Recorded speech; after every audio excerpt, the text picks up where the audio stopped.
today we are joined by Beatrice and Jennifer, and today we're going to be talking about The Scarlet Letter by Nathaniel Hawthorne. So The Scarlet Letter is a book between a love triangle between Hester Prynne, Chillingworth, the minister Dimmesdale. Hester has an affair while her husband was gone and had a child named Pearl. Hester was publicly shamed for her action and has to wear the Scarlet Letter on her bosom for the rest of her life. So let's start off with your opinions on the book. To be honest, I had very mixed opinions on the book. Like, in some parts, I loved the story in some parts, but in other parts, I thought it was very difficult to read, and the sentences were just too long for it to be enjoyable. It's a very slow-paced book that uses archaic English to tell a story. The language is difficult to understand, and readers will probably have a hard time understanding what it's trying to say. I actually agree with the both of you that I would actually give this book a thumbs down. It was a very difficult book to read and understand. So, do you think Hester Prynne deserves to be punished by being publicly shamed? Given the setting and the time period of the book, I think it was fair for her to wear the Scarlet Letter, because, I mean, although it was a bit harsh that she was wearing it for the rest of her life, I think it wasn't as harsh as I'd actually expect it to be, especially for the setting. But overall, the time that they give her, which is wearing it for the rest of her life, I do not agree with. Well, Hester Prynne is a woman living in Salem during the 1600s. During this time, many people were religious and had strict rules to follow if they wanted to go to heaven. Unfortunately for Hester, she conceives a daughter during an affair and then struggles to create a new life. She is also given an ignominious punishment for her affair and is forced to wear a scarlet letter for the rest of her life. So, how do you feel about the character's development?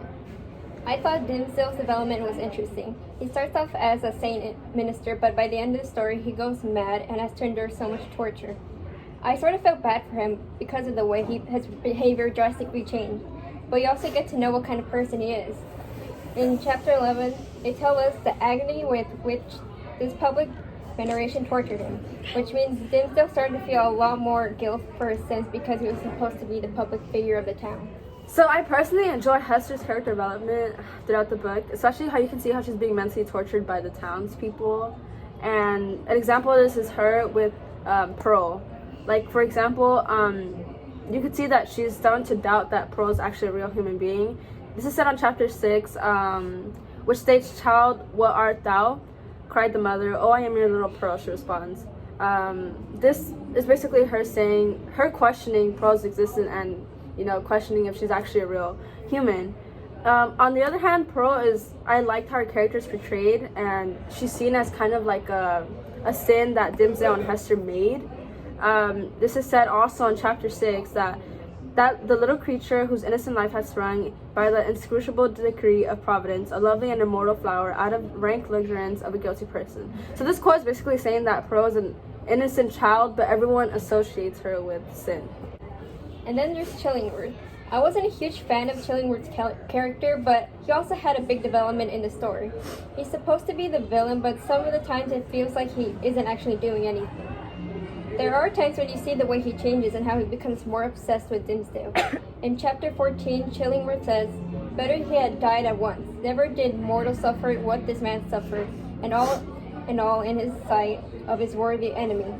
He has been conscious of me, he has felt an influence dwelling always upon him like a curse." Chillingworth acknowledges what he's doing to Dimmesdale, and he even refers to himself as a curse. He seems to be proud of his psychological torture. Okay. What made this book difficult to read?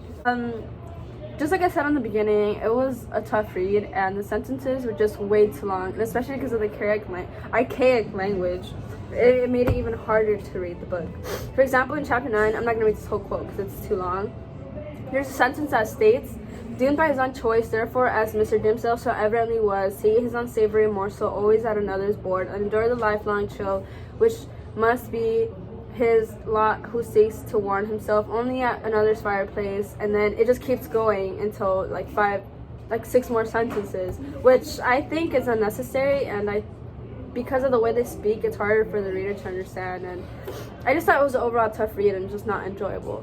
I believe this book would have been better if it was easier to read and less descriptive. I agree. The book was very slow-paced, and at times I felt like it was dragging on for too long. I wish it would have been something like maybe Romeo and Juliet. That uses older English, but at least it's more interesting and its genre like really gets me, I guess. That concludes our video on the review of the Scarlet Letter. Thank you for watching.